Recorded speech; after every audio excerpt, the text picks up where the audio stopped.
Title: He caught what he thought was a fish, but it was a sacred being. Then his world changed. Chapter 1: The river no one dared to touch. In the dry, cracked village of Nkara, the earth had not felt rain in many weeks. Crops withered. Goats grew thin.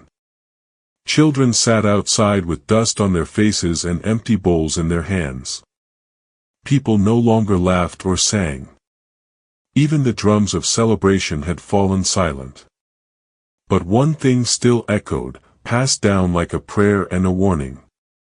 Never fish in the Nyoka waters, the elders always said. That river answers to spirits, not men.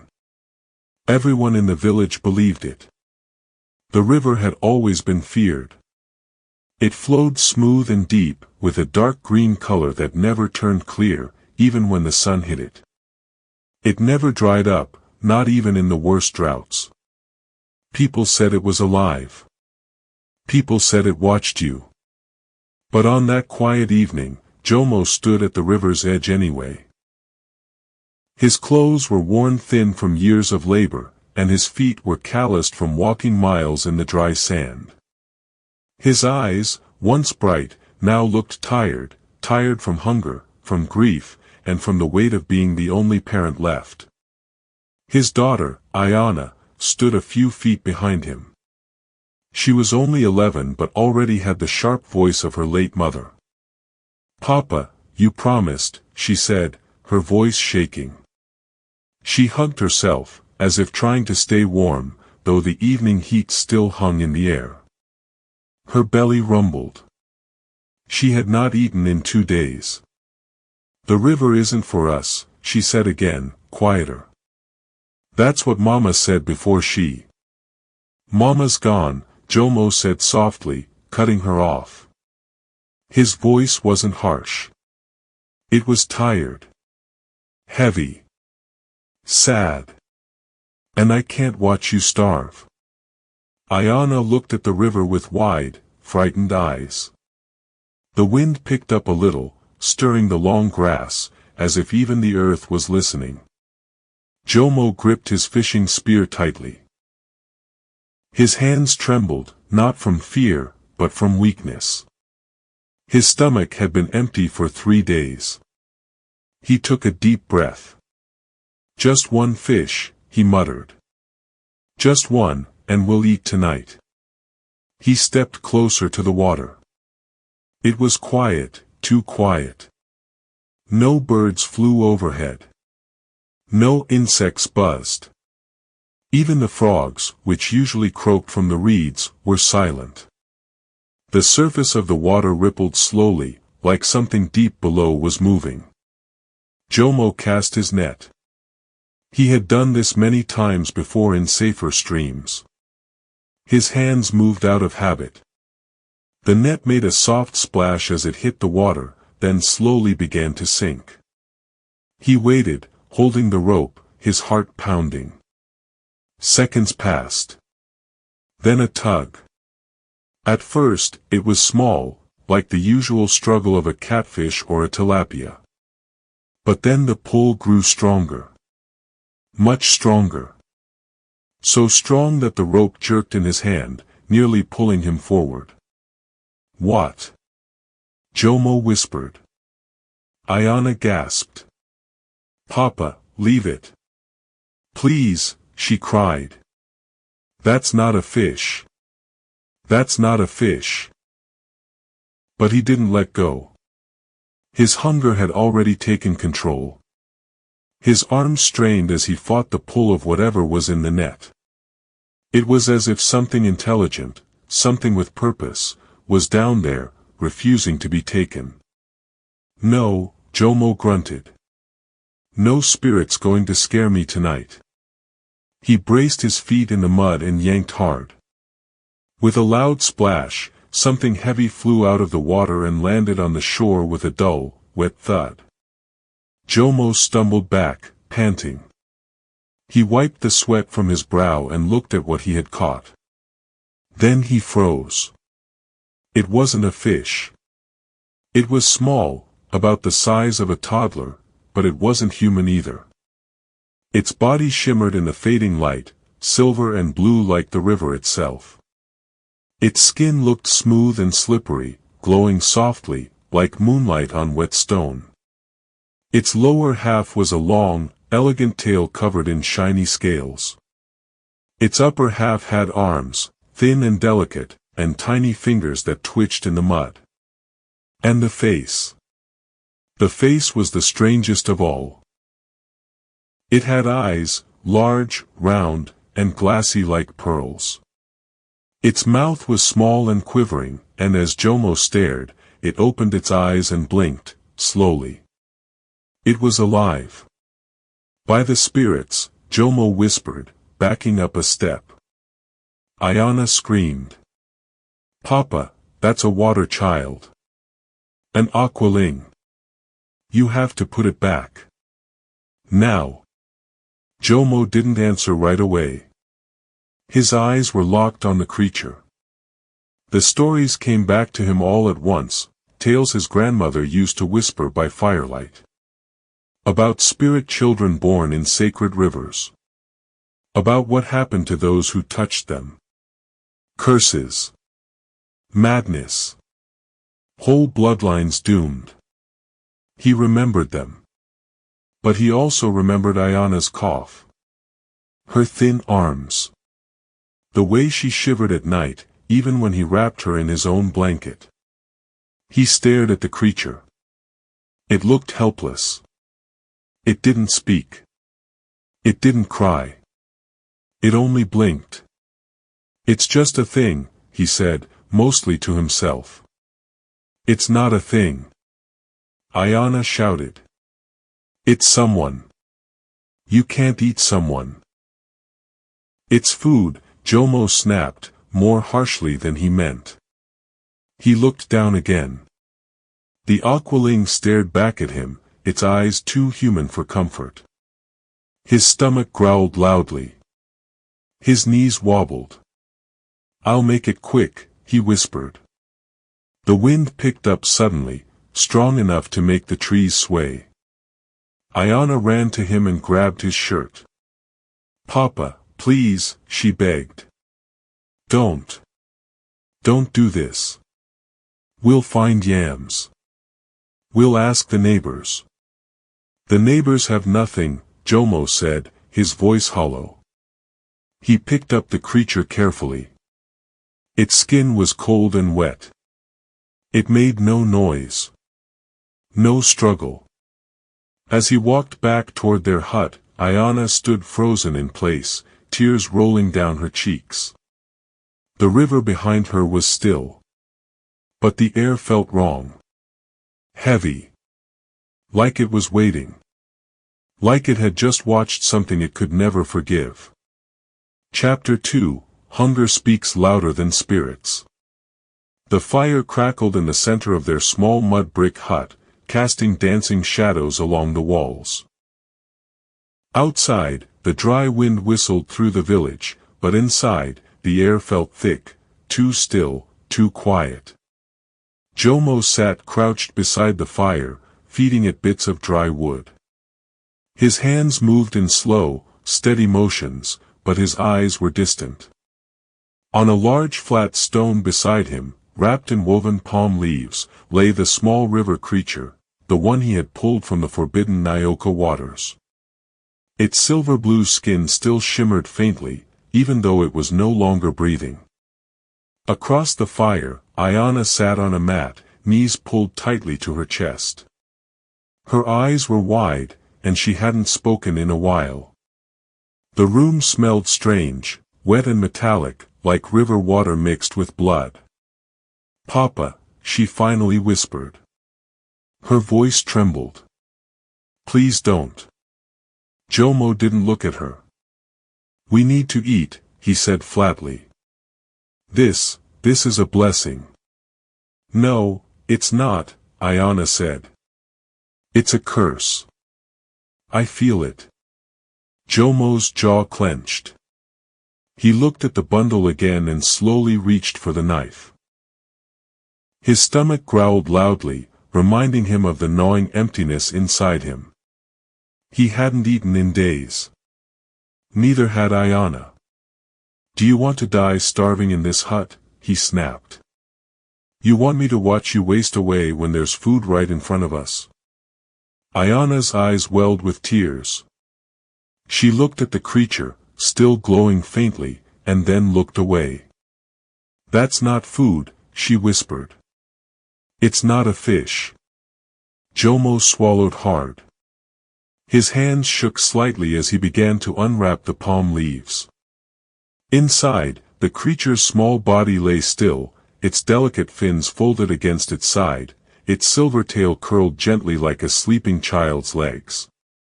"It's just meat," Jomo said to himself. But the words didn't feel right. They felt forced. Hollow. Still, he picked up the knife and pressed it against the creature's cool skin. The blade slid through slowly. The skin peeled back smoothly, too smoothly, and the inside shimmered like crushed pearls. It didn't bleed the way fish do. The color was pale, almost luminous, and the scent wasn't foul, but it was strange. Sweet, even. Jomo winced as he worked. It didn't feel like cleaning a fish. It felt like violating something sacred. But his stomach twisted in pain, and his mouth watered. Hunger was louder than guilt. Ayana turned away. She covered her ears and began to hum softly, an old lullaby her mother used to sing. The sound was broken and off-key. As the meat roasted over the fire, the flames hissed sharply, as though the creature's spirit resisted the heat. The smoke curled upwards in slow, heavy swirls that clung to the ceiling like ghosts. "Here," Jomo said after a while, holding out a small portion of the cooked meat on a leaf. Ayana shook her head violently. "Eat," he insisted. "No. Eat," he shouted. "Do you think I did this for fun? Do you think I wanted this?" Ayana flinched. She looked at him, her eyes full of fear and sorrow. "Mama would never. Mama's dead." Jomo roared. Silence fell again. The fire crackled softly. Jomo dropped his head. He breathed heavily, ashamed. Then he sat back and chewed slowly, tears silently slipping down his cheeks. The meat was soft, buttery, almost too rich. It didn't taste like fish. It didn't taste like anything he'd ever eaten. It was delicious. And yet, with each bite, he felt sicker. Ayana finally reached for her share with trembling fingers. She took a tiny bite, just enough to keep her father from yelling again. The taste hit her tongue like lightning. It was smooth, silky, and it filled her mouth with warmth, but it also left something behind. Something heavy. Halfway through her bite, she stopped chewing. "Papa," she whispered. "What?" "Something's watching us." Jomo's eyes flicked toward the doorway. The curtain swayed just a little, though there was no wind. Then came the sound, the long, drawn-out howling of dogs. It started with one. Then another. Then all of them in the village, crying out in strange, broken wails. Ayana dropped her leaf. Her lips trembled. "Why are the dogs crying like that?" Jomo stood up and moved toward the doorway. He pushed aside the curtain and looked out. The moon was full, but the night was darker than it should have been. The stars above looked faded, like they were afraid to shine. In the distance, he saw the village dogs standing still, their heads raised high, howling toward the sky. Their eyes glowed faintly in the moonlight. He stepped back inside quickly. "It's nothing," he muttered. "It's not nothing," Ayana whispered. "They know." Jomo didn't respond. He wrapped the remaining meat in cloth and put it aside. The fire began to die down, the flames shrinking low. They lay down without speaking. Ayana turned her face to the wall, tears soaking into her pillow. Jomo closed his eyes. Sleep came fast, but it did not come kindly. In his dreams, he was underwater. But it wasn't cold or suffocating. It was warm. Endless.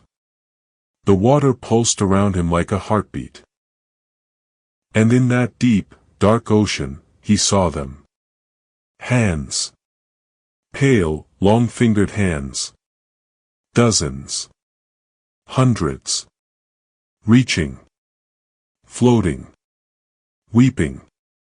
They beckoned him with open palms. Their mouths moved, whispering things he didn't understand. The language felt old, older than the earth itself. Then he saw a throne made of coral and bones. A woman sat on it. Her hair was made of seaweed and starlight. Her eyes glowed with sorrow and rage. She opened her mouth and let out a sound that wasn't a scream or a song. It was something in between. Something ancient. Something that cut straight into his chest. He woke up gasping. The fire had gone out. And outside, the dogs were still howling. Chapter 3, The Water Knows. Morning came, but the sun did not rise the way it should have. The sky was not blue or golden. It wore a strange purple hue, as if the heavens were bruised. The air smelled like wet stone and burning leaves, though no fires had been lit. Jomo stepped outside their small hut, his bare feet touching the dry, cracked ground. He paused and looked around. The wind was still, but something in the air felt heavy. Off. Across the field, he saw the neighbors' corn plants twisted and slumped over like old men. The leaves had turned black overnight. The ground around them steamed slightly, as if something inside it had spoiled.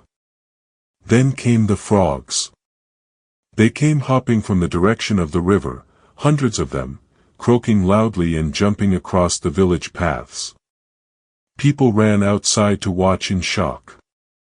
The frogs didn't stop. They leapt straight onto the dry land, then froze, and died right there, all at once, as if the air had stolen their life in mid-jump. Papa! Ayana screamed from behind the hut. Jomo rushed to her. She was kneeling by a shallow basin they used to collect rainwater. Her hands were shaking, her face pale. "Look," she whispered. She pointed to the surface of the water. Jomo looked. At first, he saw only her reflection, but then he saw it. The thin lines running down the sides of her neck. They fluttered faintly, opening and closing like fish gills. "What is that?" she cried. "Why do I have those?" She touched them and flinched. Jomo stared, frozen. His mouth opened, but no words came out. "I don't want them, Papa." Ayana cried, sobbing. "I want to be normal again. What's happening to me?" Jomo dropped to his knees and pulled her into his arms. "I don't know," he whispered. I don't know." But deep down, he did. He had a terrible feeling that the thing they had eaten was no ordinary creature. And now the river had come to collect. He stood quickly, grabbed Ayana's hand, and said, "We have to go. Now." They walked fast, almost ran, past the frightened villagers. Everyone had seen the sky. Everyone had seen the frogs. But no one knew what it meant.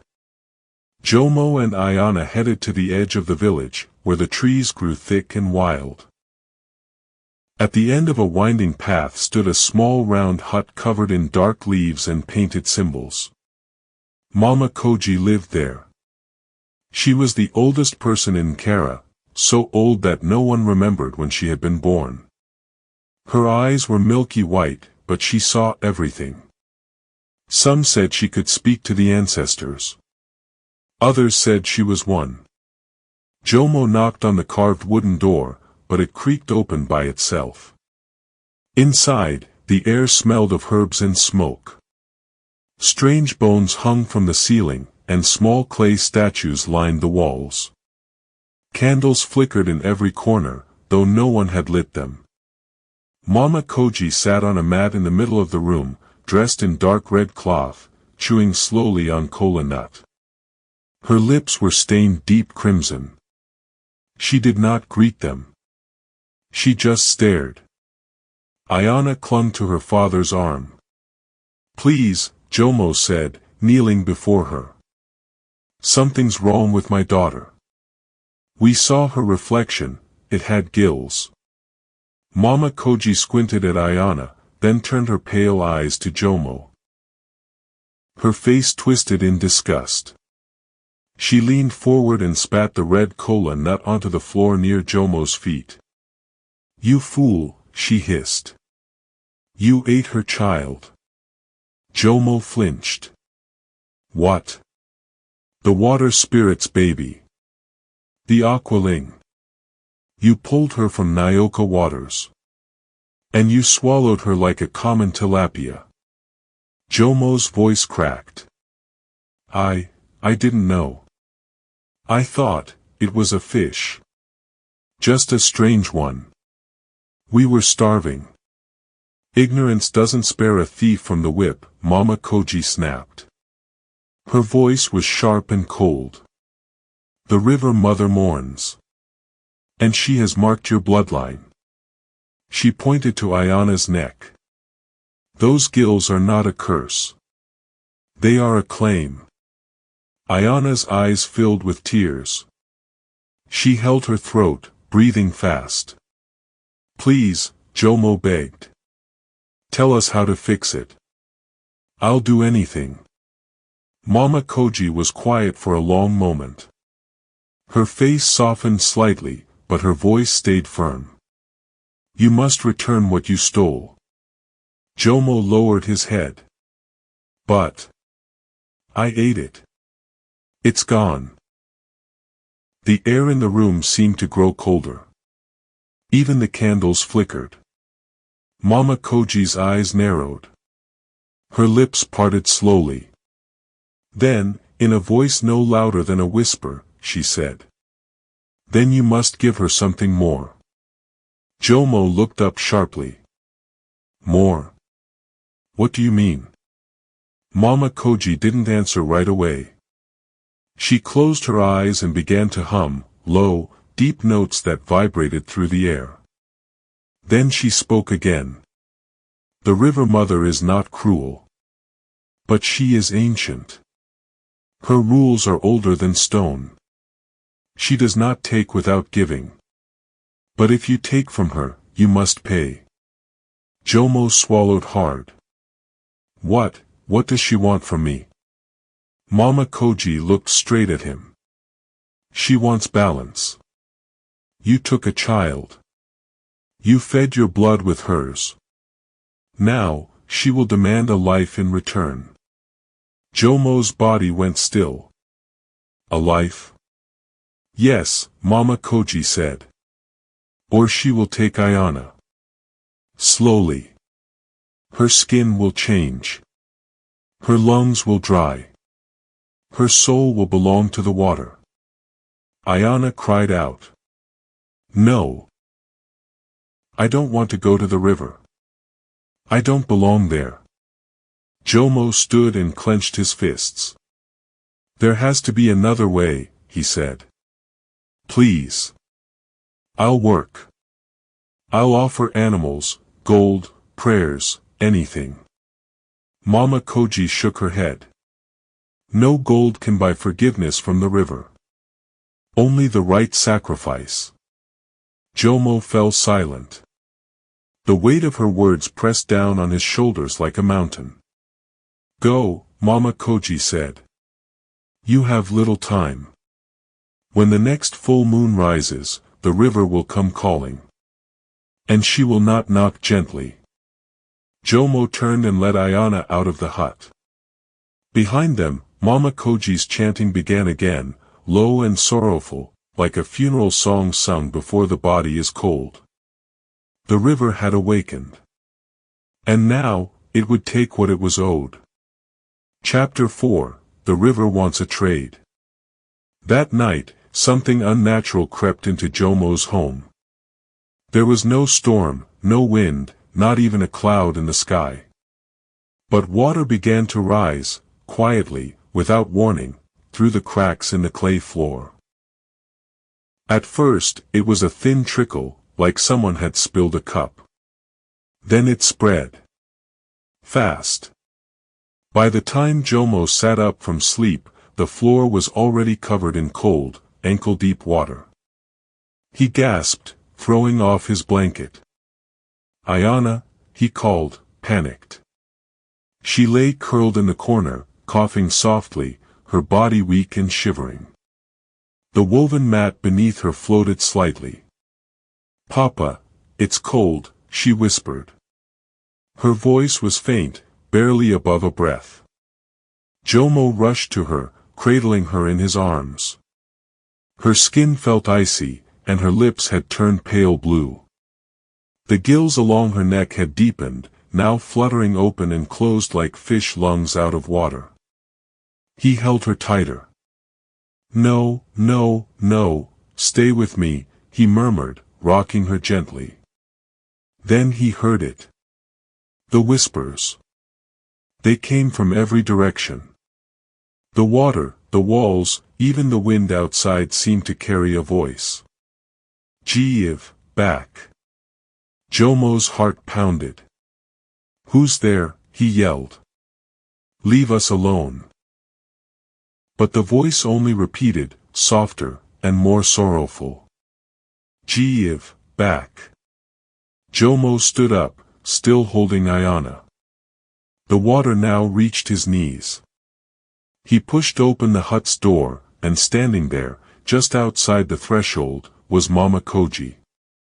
Her face was serious. She didn't speak at first. She only held out a small, carved wooden bowl, dark and worn with age. Strange symbols were etched into its sides. The bowl seemed to glow faintly, as if lit from within.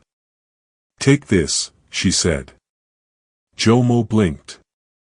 What's in it?" he asked, trembling. Mama Koji looked at him with a sadness that weighed heavier than any storm. "Your tears. Your shame. Your blood." Jomo stared at him shallow. "Then your daughter becomes hers. Forever." At first light, the sky turned a dull gray, but no sun broke through the clouds. Jomo stood at the edge of Nyoka waters, barefoot, the carved bowl trembling in his hands. The river stretched wide before him, silent and still, like it was holding its breath. Mist rolled over the surface. He stepped into the water. It was colder than he remembered. He kept walking. The river swallowed his legs, then his waist. Each step was harder. The mud tried to pull him down. But he held the bowl high. The voices started again. "Jeev, back." His teeth chattered. His lips quivered. Finally, he reached the deepest point, the river's heart. The water pressed against his chest. He raised the bowl with shaking hands and whispered, "Please." No answer. "I didn't know," he said. "I didn't know what she was. I thought." His voice cracked. "I was just trying to feed my child." Still silence. Tears filled his eyes and rolled down his cheeks, mixing with the mist. "But I see now. I see what I did. I took what was not mine. I hurt what I didn't understand." His grip on the bowl tightened. Take me. Let Ayana live. Let her be free. The wind stirred. The water rippled gently, as if something massive moved below. Please, Jomo said again, more desperate. I was blind. But I'm not now. I offer everything. My body. My life. My spirit. The bowl trembled in his hands. Then the water shifted. Not with waves, but like it opened up. Without warning, a powerful force yanked his feet out from under him. He let out a sharp gasp as the river pulled him down, fast, deep, and without sound. The bowl slipped from his hands and sank beside him. There was no splash. No scream. Only silence, as the surface of Nyoka waters closed above him like a lid. The mist swallowed the river once more. And Jomo was gone. Chapter 5, The Price of the Sacred. 3 days passed. 3 long, heavy days. The sky stayed gray the entire time, not with storm clouds, but with a strange stillness, like even the sun was waiting for something. The village of Nkara was quiet. No children played in the dust. No animals called out. People whispered when they spoke, as if afraid the river might hear them. Inside the hut, Ayana lay still under a woven blanket. Her skin had turned pale. The gills on her neck opened and closed slowly, as though fighting to breathe in dry air. Her small hands rested across her chest, unmoving. The village women brought herbs, warm water, and prayers. But nothing worked. She's slipping, one whispered. Like she's being pulled back to the river. But on the 3rd morning, just as the rooster crowed and a faint beam of sunlight broke through the clouds, Ayana stirred. Her fingers twitched. She opened her eyes. For the first time in days, she took a deep, full breath, through her nose. The gills on her neck had vanished. She sat up slowly, coughing once, and blinked at the soft light inside the hut. "Papa," she said, her voice dry but clear. She looked around. The silence in the hut answered her. No one replied. Later that morning, at the riverbank, Mama Koji stood with her carved walking staff planted firmly in the earth. Her long red shawl blew gently in the wind. Her pale eyes scanned the waters as the villagers gathered behind her, watching, waiting, unsure what to expect. The river looked different. It was clear now. The dark green color that had once made it seem deep and dangerous was gone. The surface shimmered like glass, showing every stone beneath. The air smelled fresh, cleaner than it had in years. Even the frogs had returned, sitting quietly along the rocks. Mama Koji turned to the villagers, her voice strong despite her age. "It is done," she said. "The river has accepted." "Accepted what?" someone asked. She lifted her chin. "A life. For a life." The crowd grew still. A few villagers looked at one another with wide eyes. "You mean?" "Jomo," someone whispered. Mama Koji nodded slowly. "He made the trade. He offered himself in place of his daughter. And the river mother took him." A murmur passed through the people. Some covered their mouths. Others looked toward the water, frightened. "He's gone?" a young boy asked softly. "Not exactly," Mama Koji said, her eyes drifting back toward the river. "Not gone. Not here either." She tapped her staff once against the ground. "Some things don't die. They simply change." That evening, as the sun dipped low behind the hills, turning the sky golden orange, a few children wandered near the edge of the riverbank. They stopped suddenly. One pointed. There. In the water. The others followed his gaze. A figure stood waist-deep in the river, motionless. The surface rippled gently around him. He wasn't fishing. He wasn't washing. He was just there. Tall. Still. His head was bowed, like he was listening to something far below. "It's Jomo," one child whispered. "It looks like him." But no one dared go closer. The villagers began to say it often after that. "We saw him again. Always at sunset. Always waist deep. Not dead. Not alive. Just watching. Waiting." Back in the village, life slowly began to return. The crops started to grow again. The air felt lighter. Even the birds sang again. But the Nyoka waters were never the same. Though the river flowed clean and full, no one went near it. No one dared fish it. Even the bravest young men, hungry or not, stayed away. It wasn't fear exactly, it was respect, born from a lesson too costly to forget. People still whispered the tale, especially to children who got too curious. "The river doesn't forget," the elders would say.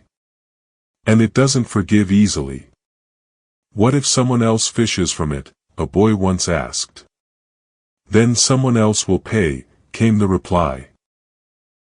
Ayana, now healthy again, never spoke of that night. When asked, she would only look toward the river with a faraway expression. She never went near the water again.